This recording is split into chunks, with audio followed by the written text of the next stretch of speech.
सर्वसाधारणपणे आत्तापर्यंत जर का आपण बघितलं तर जेवढे संत सत्पुरुष महात्मा अवतार जेवढे होऊन गेलेत त्या सगळ्यांच्याकडे बघण्याचा एकमेव दृष्टिकोन म्हणजे त्यांनी केलेले चमत्कार. एवढाच दृष्टिकोन राहिलेला आहे, बाकी काही नाही. चमत्कार केले, नमस्कार केला, असा प्रकार आहे. स्वामी महाराजांच्या जीवनचरित्रामध्ये जर का आपण बघितलं तर स्वामींच्या पूर्ण चरित्रामध्ये अनेको प्रकारचे चमत्कार आपल्याला सापडतात. पण त्या चमत्काराचा मी जेव्हा तरुण होतो त्यावेळी जेव्हा मी अभ्यास केला, आई एकत्रीची बेटी, त्यावेळी मी जेव्हा अभ्यास केला त्यावेळेला माझं लक्षात आलं की असे जादूचे प्रयोग तर आमच्या चौकातला डोंबारी पण करतो, मग त्याला अवतार येण्याची काय गरज आहे. म्हणजे आमच्या तरुणपणामध्ये सरकार नावाचे खूप मोठे जादूगार होते. सरकार त्यांचे जादूचे प्रयोग बघायला आम्ही अगदी आवर्जून, वडील अधिकारी होते, पासेस मिळायचे, आम्ही अगदी पुढच्या रांगेमध्ये जाऊन बसायचो.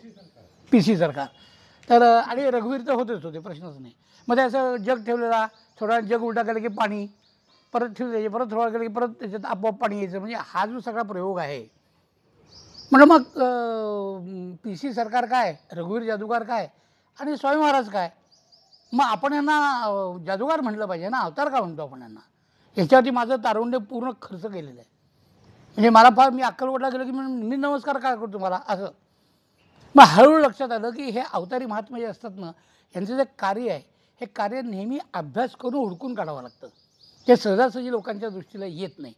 तेव्हा एक लक्षात आलं की स्वामी महाराजांनी जेव्हा निर्वाणाची भाषा सुरू केली त्यावेळेला त्यांच्याकडे खूप वर्ष, एक 35 वर्षांच्या पूर्वी एक तरुण मुलगा घरातनं पळून आला होता.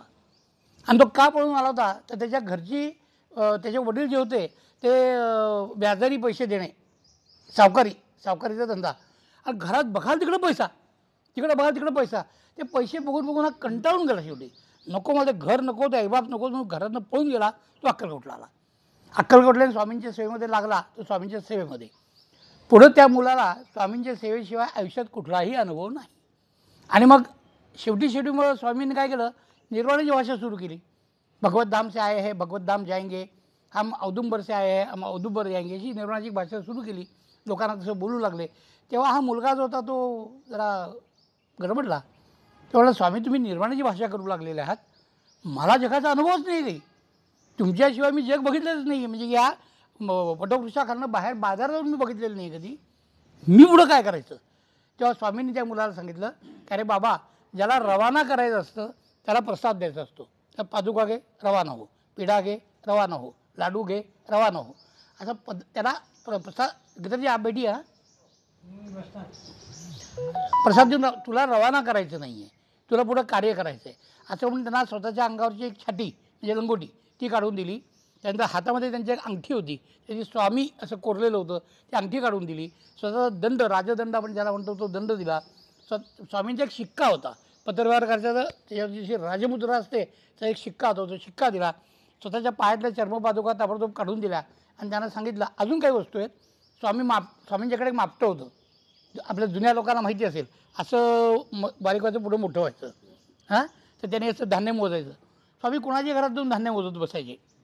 ते मापटं अशा काही वस्तू यांना दिल्या आणि त्यांना सांगितलं की गुरुगादी कायम कर.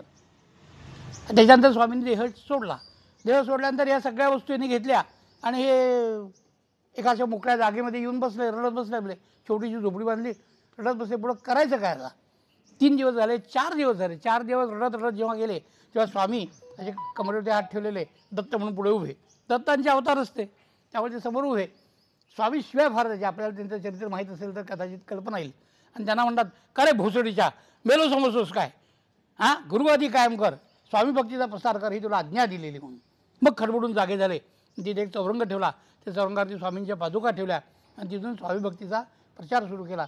अन्नदान सुरू केला. त्याला आता जवळजवळ 130-140 वर्ष झाली अन्नदान सुरू केलं. आज तागात अव्याहत चालू आहे.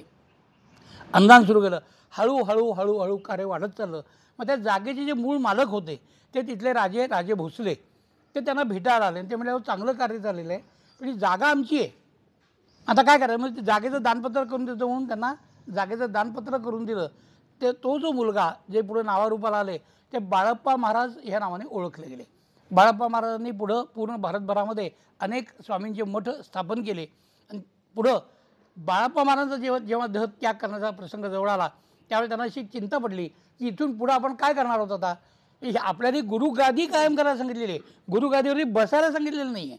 गुरुगादी कायम केलेली आहे, आपण त्याचं रक्षण केलेलं आहे. पुढं काय करावं त्यावेळी असे चिंतेत असताना एक अत्यंत तपस्वी त्यांच्याकडे आले आणि त्यांना म्हणले की मला दृष्टांत झालेला आहे, इथून पुढे या गुरुगादीचा सांभाळ मला करायचा आहे. म्हणून ते त्या ठिकाणी राहिले. बाळप्पा महाराजांनी देहत्याग केला. पुढे त्या गुरुगादीचा साधारणपणे 30 ते 40 वर्ष त्यांनी सांभाळ केला. आणि मग त्यांना दृष्टांत झाला की ज्यांच्याकरता गुरुगादी कायम केली ते आलेले आहेत, त्यांच्यातही स्वाधीन करा. म्हणून मग त्यांना विचार, एक तरुण मुलगा 15-16 वर्षाचा 16-17 वर्षाचा तरुण मुलगा गुरुमंदिरात अत्यंत तपस्वी पद्धतीने राहायचा. ते आले कसे काय ते खूप मोठा इतिहास आहे, तो अन्य वेळेला बघूया. पण ते गुरुमंदिरात आलेले होते आणि त्यांना सांगितले की गुरुगादी तुम्हाला सुपूर्द करायची आहे. मला नको म्हणून सांगितलं आहे. मग काही दिवस झाल्यानंतर त्यांना परत विचारणा केली, त्यावर तुमच्याकरता म्हणून आदेश झालेला आहे. नाही नाही मला नको म्हणाले. मग तिसऱ्यांदा आदेश झाला की त्यांना सांगा. मग त्यांना बोलवून सांगितलं की आम्हाला 3-3दा आदेश होतोय, स्वामी सांगतात की या गुरुगादीवरती तुम्हाला विराजमान करा, तर तुम्ही तर विराजमान व्हा. जेव्हा 3-3 वेळा त्यांना सांगितलं गेलं तेव्हा ते त्या गुरुगादीवरती विराजमान झाले. आणि विराजमान झाल्याच्या नंतर आज आपण सगळेजण एकदा अक्कलकोटला जाऊया. आपल्याला ती जागा दाखवतो मी. ती जागा गुरुमंदिर म्हणून ओळखली जाते. त्या गुरुमंदिरामध्ये गर्भगृह जे आहे, त्या गर्भगृहामध्ये नित्यक्रम करत असताना त्या गुरुगादीवरती जे विराजमान झाले ते पुढं परमसद्गुरू श्री गजानन महाराज या नावाने प्रचलित झाले, ज्यांना संपूर्ण जगामध्ये आज श्रीजी या नावाने उल्लेख केला जातो. कारण परदेशी लोकांना पूर्ण गजानन असं उच्चारण नाही करता येत. त्यामुळे श्रीजी हे नामाभिधान तिथे सगळीकडे प्रसिद्ध आहे. ते आपल्या याच्यामध्ये गर्भगृहामध्ये दिनक्रम करत असताना त्यांना एक मंत्र ऐकू आला. त्यांना वाटलं की इतके पहाटे 4 वाजता गुरुमंदिरामध्ये माझ्याशिवाय कोणी उठत नाही, स्नान करून मंत्र कोण म्हणायला लागलेलं आहे, असेल कोणतरी भक्त म्हणून दुर्लक्ष केलं. थोड्या तो परत मंत्र ऐकू आला 2-5 मिनिटांनंतर. मग जरा चिंतित झाले की एवढं सकाळी कोण जप करतं आहे. म्हणून बाहेर पडले आणि पूर्ण प्रदक्षिणेच्या वाटेवरती एक चक्कर मारून आले. बघतात तर कोणीच नाही. तेवढं मग कदाचित आजूबाजूच्या घरामध्ये कोणतरी मंत्र म्हणत असेल, मला तो ऐकू आला असेल, जाऊ दे म्हणून येऊन परत आपला दिनक्रम चालू केला. आणि ते दिनक्रम करत असताना तोच मंत्र तिसऱ्यांदा ऐकू आला. तो अशा पद्धतीनं काही कानाच्या अगदी जवळ तोंड आणून कोणतरी त्याचं उच्चारण करत आहे. मग एकदम आकलन झालं की ती परमात्मा शक्ती आपल्याला गुप्त स्वरूपात मंत्र दीक्षा देत आहे. मग तो मंत्र ग्रहण केला आणि पुढं त्यांनी त्या मंत्राचं 12 वर्ष कठोर तपश्चर्या केली. ती कठोर तपश्चर्या म्हणजे साधारणपणे 2.5-1 फुटाचं छोटंसं स्टूल, त्या स्टूलवरती एका पायावरती उभे असायचे. 18 तास एका पायावरती उभं राहून त्या मंत्राचा जप करायचे. तो काळ आहे त्याचा अंतिम काळ जो म्हणायचा. त्या अंतिम काळामध्ये मी पहिल्यांदा महाराजांचं दर्शन घेतलं. मला फार आश्चर्य वाटतं. मी खूप लहान होतो तेव्हा, 5-1 वर्षाचा असेल. मला आश्चर्य, एका पायावरती कशी उभे राहतात. मग बाहेर आम्ही प्रॅक्टिस करतो, एका पायावरती उभं राहून बघूयात महाराज कसे काय उभे राहतात. आणि ते 12 वर्ष जेव्हा तपश्चर्या पूर्ण झाली तेव्हा गुरुमंदिरामध्ये एक प्रथा आहे, अजूनही आहे, पण त्या काळामध्ये गावातले बरेच माणसं ते यायची. संध्याकाळच्या वेळेला आरती व्हायची. त्या आरतीला खूप गर्दी असायची, पुरुष असायचे, महिला असायच्या. आमचे खूप काय म्हणता येईल त्याला, ज्यांच्याविषयी माझ्या मनात खूप आदर आहे, असे हयात नाही आहेत, शाबादे काका. ते शाबादे काका एका कोपऱ्यात उभे असायचे आणि सगळीकडे त्यांची करडी नजर असायची की कोणी का वाह्यातपणा तर करत नाही आहे, कारण महिला पुरुष सगळे असायचे, करडी नजर असायची.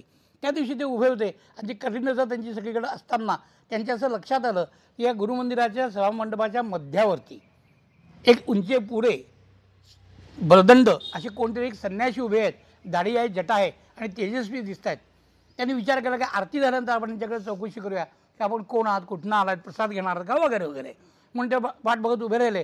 आणि जेव्हा आरती वगैरे सगळी पूर्ण झाली मग त्यांनी त्यांच्याकडे वळून बघितलं तर यांनी जाऊन त्यांच्याकडे चौकशी करायच्या ऐवजी शाबादे काका वर्णन असं करायचे की एका बोटाने आम्हाला अशी नुसती खूण केली. त्या खुणेमध्ये आणि नजरेमध्ये जरब अशी होती की मी जणू काही आपोआप यंत्र यावं तर त्यांच्याकडे ओढला गेलो. मी त्यांच्या जवळ गेलो आणि त्यांनी मला सांगितलं की आज आम्ही इथं मुक्काम करणार आहोत, आमच्या नैवेद्याची व्यवस्था करा. लक्षात ठेवा आम्हाला 1 शेराचा भात आणि पिठलं लागतं, हे त्यांनी सांगितलं. त्यांनी शबादेकारांच्या लक्षात नाही की 1 शेराचा भात आणि पिठलं म्हणजे काय. आधी अनेक लोकांनाही माहिती नाही की 1 शेराचा भात आणि पिठलं म्हणजे काय. आणि हीच आख्यायिका आपल्या अग्निहोत्रावरती दरवर्षी जी परशुराम जयंती साजरी होते त्यावर पिठलं भात करण्याची प्रथा त्याच्याचमुळं आहे. आणि मग ते तिथून महाराजांच्या खुरीमध्ये आले आणि मग महाराजांना त्यांनी आपला परिचय दिला की आमचं गोत्र जमदग्नी गोत्र आहे, म्हणजे मी परशुराम आहे असा स्वतःचा परिचय दिला. आणि त्यांना सांगितलं की 12 वर्षाच्या पूर्वी जो मंत्र तुम्हाला दिला होता तो आता सिद्ध झालेला आहे, त्याची आता आवश्यकता नाही आहे. आज गुरुदक्षिणेचा दिवस आहे, आम्ही आता गुरुदक्षिणा मागायला आलेले आहोत. म्हणून मग त्यांना हे बघा काय दिसतंय, मग त्यांना एक चित्र दाखवलं. त्या चित्रामध्ये 4 मरणासन्न कुत्री आहेत. म्हणजे आता काय तुम्ही म्हणताय म्हणून जिवंत आहेत बरं का, अर्ध्या वेळेस ती मेलेली आहेत. अशा पद्धतीची मरणासन्न कुत्री दाखवली आणि त्यांना म्हणतात सांप्रतकाली श्रुती धर्माची ही अवस्था आहे आणि गुरुदक्षिणा ही द्या की श्रुती धर्माचं पुनरुज्जीवन करा. आणि त्यावेळेला महाराजांनी थोडंसं काही दिवस लोटले. त्याच्यानंतर महाराजांनी हातामध्ये उदक घेतलं आणि भगवान परशुरामांच्या चरणी उदक सोडून प्रतिज्ञा घेतली की मी श्रुतींचे पुनरुज्जीवन करेन. 1944 ही घटना आहे. 1944 ती श्रुतींच्या पुनरुज्जीवनाची त्यांनी प्रतिज्ञा घेतली. मी जे तुम्हाला मगाशी म्हणलो की ती तपश्चर्या मी बघितलेली आहे, ती जरी पूर्ण झाली तरी नंतर महाराजांनी अनेक वर्षी ती तपश्चर्या केली म्हणून उत्तरार्धामध्ये सुद्धा मी ती बघितली. 44ला मी नव्हतो, इथं गोष्ट उघडच आहे. ते जे श्रुतींचं पुनरुज्जीवनाची प्रतिज्ञा घेतल्याबरोबर महाराजांनी जे मला वर्णन करून सांगितलं ते असं सांगितलं की ज्या क्षणी आमच्या मुखातून हे शब्द बाहेर पडले, ज्या क्षणी की मी श्रुतींचे पुनरुज्जीवन करेन, त्याच्यानंतर पुढच्याच क्षणी पहिली घटना जर का काही घडली असेल तर आमच्या मुखातून 7 श्लोक बाहेर पडले. ते 7 श्लोक आज सगळ्या जगामध्ये सप्तश्लोकी या नावाने प्रसिद्ध आहेत. 4-4 ओळींचा एक श्लोक, असे 4 ओळी एक पूर्ण श्लोक, अशा पद्धतीचे 7 श्लोक, म्हणजे 28 श्लोकांचा एक पूर्ण सप्तश्लोकी आहे. त्यात पूर्ण सनातन धर्म म्हणजे काय, म्हणजे ज्याला आपण म्हणू शकतो की वेदांचं सार काढून हातात दिलेलं आहे. आज पाश्चात्य राष्ट्रांमधनं लाखो लोक अग्निहोत्र करतायत किंवा यज्ञ, दान, तप, कर्म आणि स्वाध्याय या 5 शब्दांमध्ये ज्या सत्य सनातन धर्माचं वर्णन महाराजांनी केलेलं आहे त्याचं आचरण जे करतायत त्याला एकमेव कारण म्हणजे देववाणी आहे आणि म्हणून वेदवाणी आहे. हेच 5 शब्द गीतेमध्ये आलेले आहेत, हेच 5 शब्द कुराणमध्ये आलेले आहेत, हेच 5 शब्द बायबलमध्ये आलेले आहेत, हेच 5 शब्द भगवान बुद्ध गाथेमध्ये आलेले आहेत. जगाच्या उत्पत्तीपासून आजपर्यंत निर्माण झालेले जेवढे काही म्हणून धर्मग्रंथ आहेत त्या सर्व धर्मग्रंथांमध्ये हेच 5 शब्द आहेत. यज्ञदान तपः कर्म न त्याज्यम कार्यमेव तत् यज्ञोदानम तपस्येव पावनानी मनीषिणाम. गीता म्हणते यज्ञदान तपाधिके ये कर्मे आवश्यके ती न सांडावी पंथिके पाऊले देसी. आपल्याला ज्ञानेश्वरी सांगते. सातत्यानं आपल्याला हा धर्म, मूळ धर्म काय हे सांगितलेलं आहे. मला इथे येणारा अनेक लोक विचारतात. आता मध्यंतरी माझ्या सासूरवाडीचे सगळे लोक अयोध्येला गेले होते. पूर्ण मोठा 25 जणांचा गट होता, मी नव्हतो गेलो. ते म्हणते तुम्ही येत का नाही आहे. म्हणजे मी ह्यासाठी तुमच्यावर येत नाही आहे की इथून राम मंदिराला आपण गेलो, तिथे एकदा डोकं टेकलं, तीर्थ घेतलं, प्रसाद घेतलं की झालं रामाचं दर्शन. असं होत नाही. जोपर्यंत हा देश रामराज्य होत नाही तोपर्यंत तुमचं रामाचं दर्शन हे परिपूर्ण नाही हे लक्षात घ्या. कारण महाराजांनी 1944 साली हे लिहून ठेवलेलं आहे. 5000 वर्षपूर्वी का भारत दिखाई देगा. 44 साली, मागच्या ह्याच वर्षी काय मोहन भागवत आले ते, ह्याच वर्षी मोहन भागवतजी, आदरणीय मोहन भागवतजी शिवपुरीला आले होते. आपण शिवपुरीचा उल्लेख केला. शिवपुरीला आले होते, 8 तास शिवपुरीला होते.